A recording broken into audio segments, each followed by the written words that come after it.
Welcome to Audiobooks Knowledge. What if I told you that the life you're living right now, your success, your failures, your confidence, your habits, are not the result of big decisions, but tiny ones, so small you barely notice them? What if improving your life doesn't require massive action, but just 1% better every day? Sounds too simple, right? But this idea has the power to completely transform your future. Stay with me, because by the end of this audiobook, you'll never look at your habits the same way again. Let's be honest. Most of us have tried to change our lives at some point. We set big goals. We promise ourselves, I'll wake up early from tomorrow. I'll start working out. I'll stop wasting time. And for a few days, maybe a week, we actually do it. But then, life happens. Motivation fades. And slowly we fall back into old patterns. And we think, maybe I'm just not disciplined enough. But here's the truth.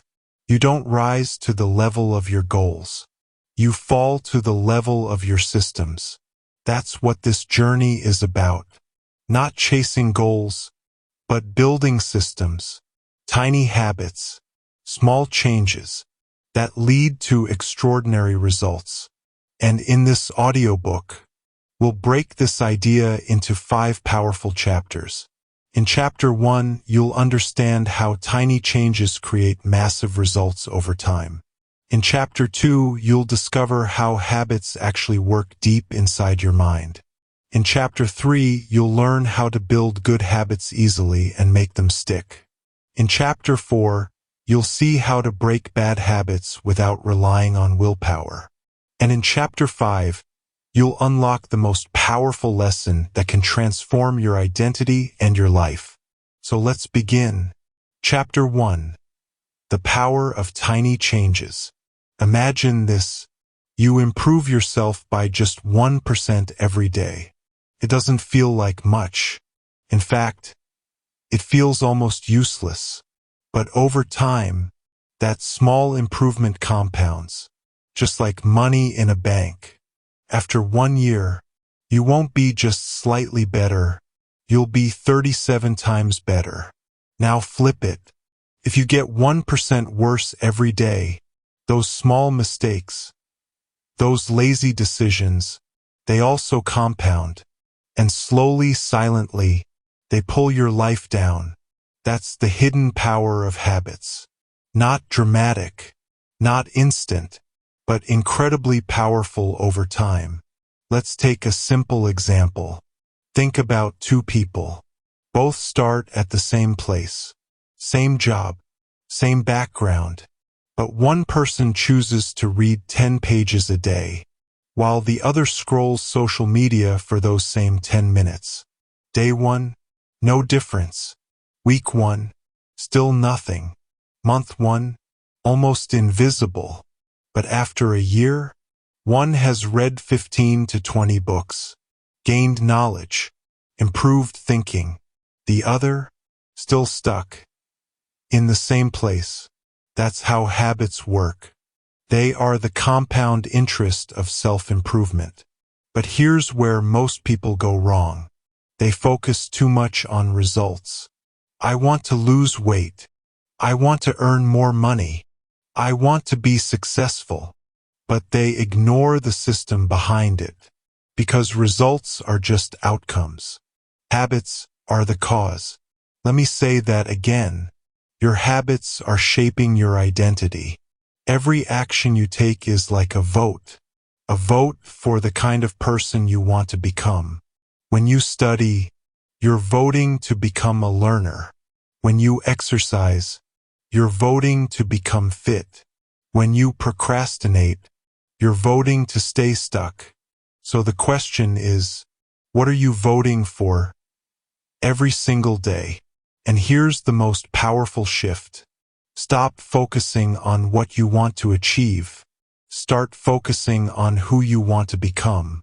Because once your identity changes, your habits follow naturally. So now you understand, tiny habits create massive results. But the real question is, why is it so hard to build good habits, and so easy to fall into bad ones? In the next chapter, we'll uncover the hidden system behind every habit you have. And once you see it, you can't unsee it. Chapter 2. How habits really work.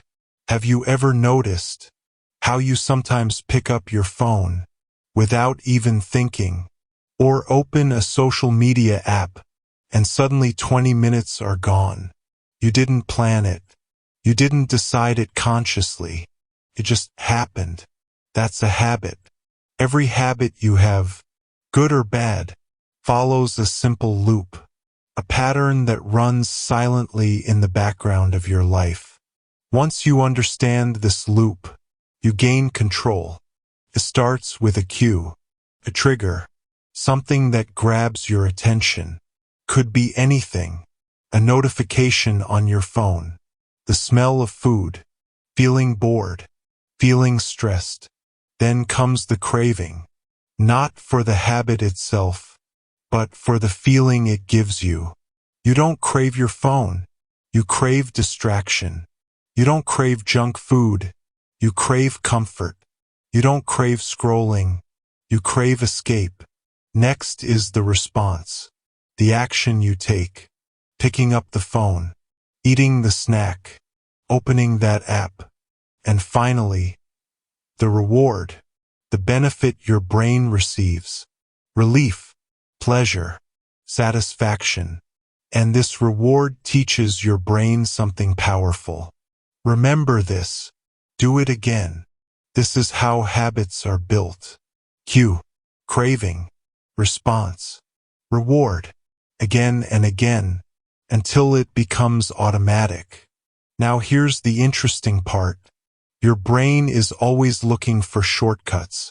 It wants to save energy. So instead of thinking every time, creates habits, because habits require less effort, less thinking, less decision-making. That's why bad habits are so easy.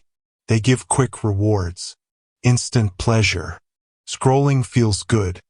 Now, junk food tastes good. Now, skipping work feels easy. Now, but the cost comes later. Good habits are the opposite. They feel hard in the beginning. No instant reward. Exercise feels painful. Studying feels boring. Waking up early feels uncomfortable. But the reward comes later, and that's where most people fail. They choose what feels good now, instead of what builds a better future. Let's make this real. Imagine you come home after a long day. You feel tired. That's the cue. Your brain wants relief. That's the craving. Now you have two choices. You can sit down, open your phone and scroll. Or you can go for a short walk, or read a few pages, or do something productive. Both actions give a reward, but one is instant and the other is delayed. So your brain naturally chooses the easier one, unless you design your habits differently. Here's the key insight. If you want to change your habits, you don't need more motivation. You need a better system, a system that works with your brain, not against it. In the next chapters, you'll learn exactly how to do that, how to make good habits feel easy and bad habits feel hard. But before we move forward, ask yourself this. What habit is running your life right now, without you even noticing? Because once you see it, you can start to change it. Now you understand the hidden loop behind every habit. Cue, craving, response, reward. But knowing this is just the beginning. The real power comes when you learn how to use this loop in your favor. In the next chapter, you'll discover how to build good habits so simple that you can't say no. Chapter 3. How to build good habits easily. Let's be real for a moment. Starting a good habit is easy, but sticking to it? That's where most people fail. You feel motivated on day 1, excited on day 2, maybe consistent for a week, and then you skip one day, then another, and slowly the habit disappears. So what's the solution? Not more motivation, not more discipline, but a smarter approach. If every habit follows the same loop, cue, craving, response, reward, then building a good habit becomes simple. You just need to design each step in your favor. The first rule is this: make it obvious. If you want to build a habit, you need a clear trigger, because if you don't see it, you won't do it. Let's say you want to start reading. Don't just say, "I'll read more." Be specific. "I will read for 10 minutes every night before bed." Now your brain knows exactly when and where. Even better, use something called habit stacking. Attach a new habit to something you already do. For example, after I brush my teeth, I will read 1 page. After I have my morning tea, I will write for 5 minutes. After I sit on my desk, I will start my most important task. This works because your brain already trusts the old habit. You're just adding a new layer on top of it. The second rule: make it attractive. Your brain is driven by dopamine, the anticipation of reward. So if a habit feels boring, you won't stick to it. Here's a simple trick. Pair something you need to do with something you enjoy. For example, only watch your favorite show while exercising. Only listen to your favorite music while studying. Now the habit becomes something you look forward to. The third rule: make it easy. This is where most people get it wrong. They try to do too much too soon. They say, "I'll work out for 1 hour every day," and after 2 days, they quit. Instead, start small. So small, it feels almost silly. Want to exercise? Start with 5 minutes. Want to read? Start with 1 page. Want to write? Start with 2 sentences. Because the goal is not to achieve something big instantly. The goal is to show up consistently. There's a powerful idea called the 2-minute rule. Any new habit should take less than 2 minutes to start. Read before bed becomes open a book. Work out daily becomes wear workout shoes. Study regularly becomes open your notebook. It sounds small, but that's the point. Because once you start, continuing becomes easier. The fourth rule: make it satisfying. Your brain repeats what feels rewarding. So if a habit feels good, you'll come back to it. Track your habits. Mark an X on a calendar every day you complete it. Watch the chain grow, and once you see progress, you won't want to break it, because humans love progress. Even small progress feels powerful. Now let's bring this together. If you want to build a good habit, make it obvious, make it attractive, make it easy, make it satisfying. But remember this: you don't need to be perfect.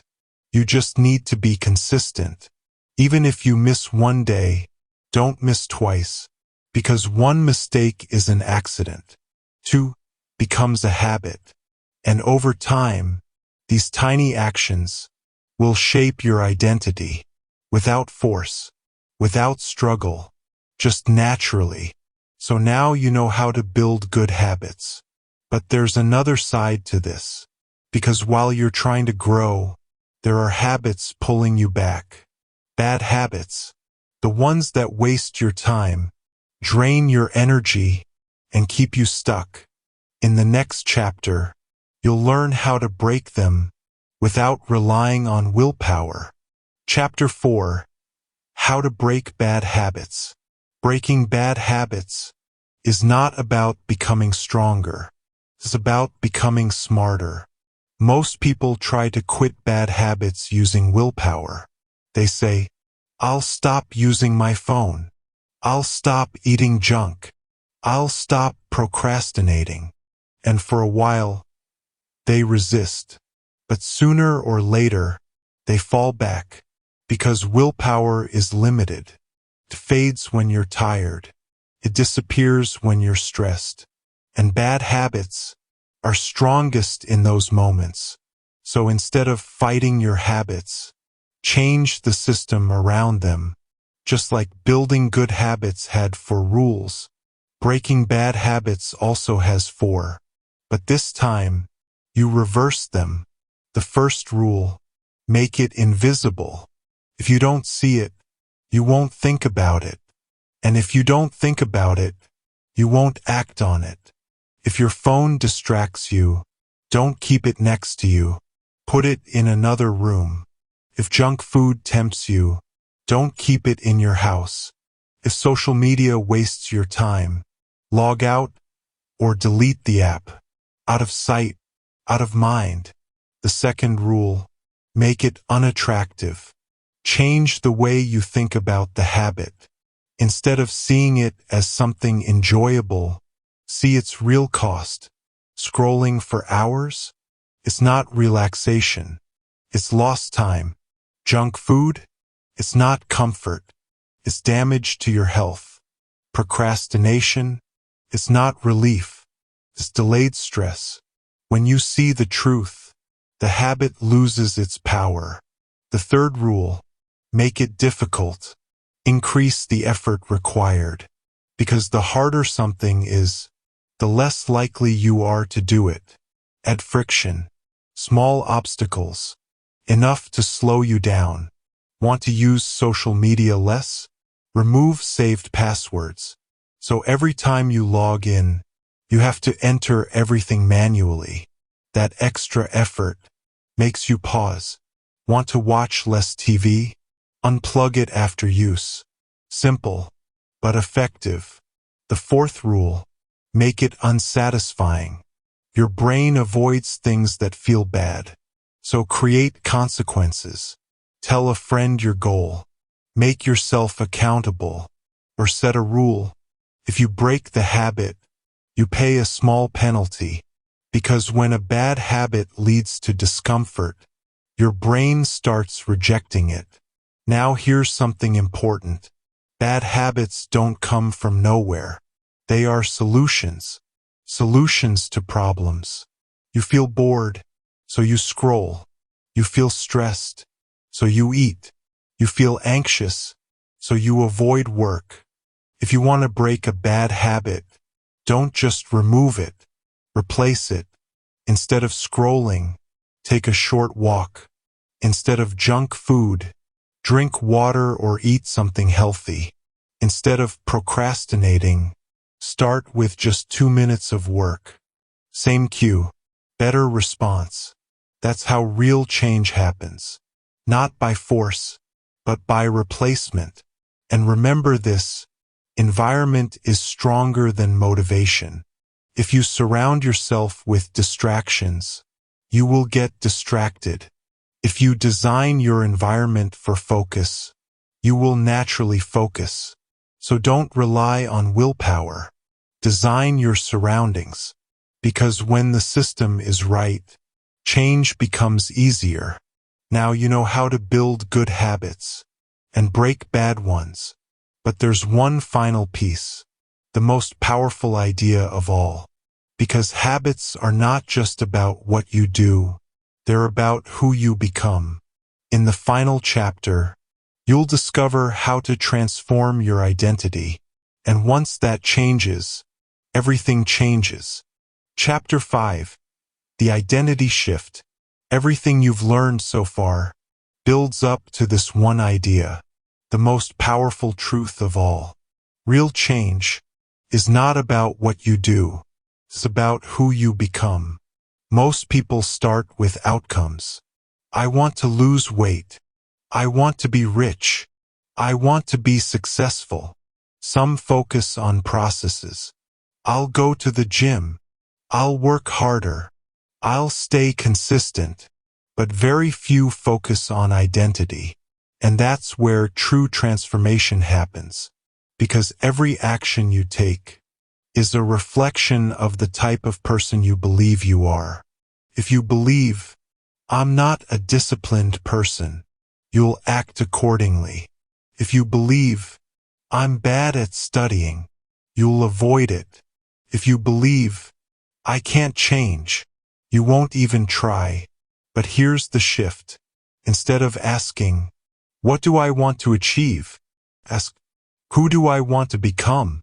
Do you want to become a reader? Then start reading even one page. Do you want to become fit? Then show up, even for 5 minutes. Do you want to become focused? Then remove distractions and sit with your work. Every small action is a vote for your new identity. And the more votes you cast, the stronger that identity becomes. First, feels fake, uncomfortable, like you're pretending. But over time, those small actions stack up. And one day, you don't say, I'm trying to read. You say, I am a reader. That's the moment everything changes. Because when identity changes, behavior follows automatically. You don't force yourself to act. You act because it's who you are. This is the secret. Not chasing success. Becoming the type of person for whom success is natural. You don't need a new goal.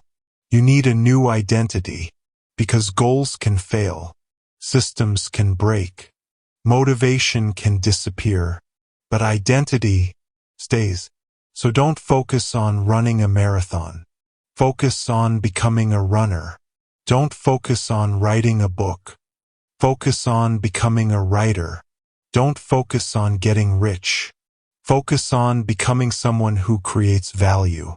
And once you become that person, the results will follow.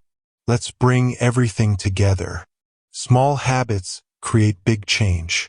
Every habit follows a loop. Cue, craving, response, reward.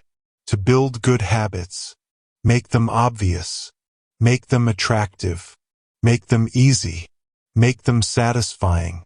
To break bad habits, make them invisible, make them unattractive, make them difficult, make them unsatisfying. And above all, focus on identity, because your life today is the result of your habits, and your future will be shaped by what you do next. You don't need to change everything overnight. Just start small, stay consistent, and trust the process. If this audiobook made you think, or gave you even one small insight, take a moment right now. Ask yourself, what is one tiny habit I can start today? Start there. And if you found this helpful, make sure to like the video, subscribe to the channel, and share it with someone who needs this message. Because sometimes, a small idea can change an entire life.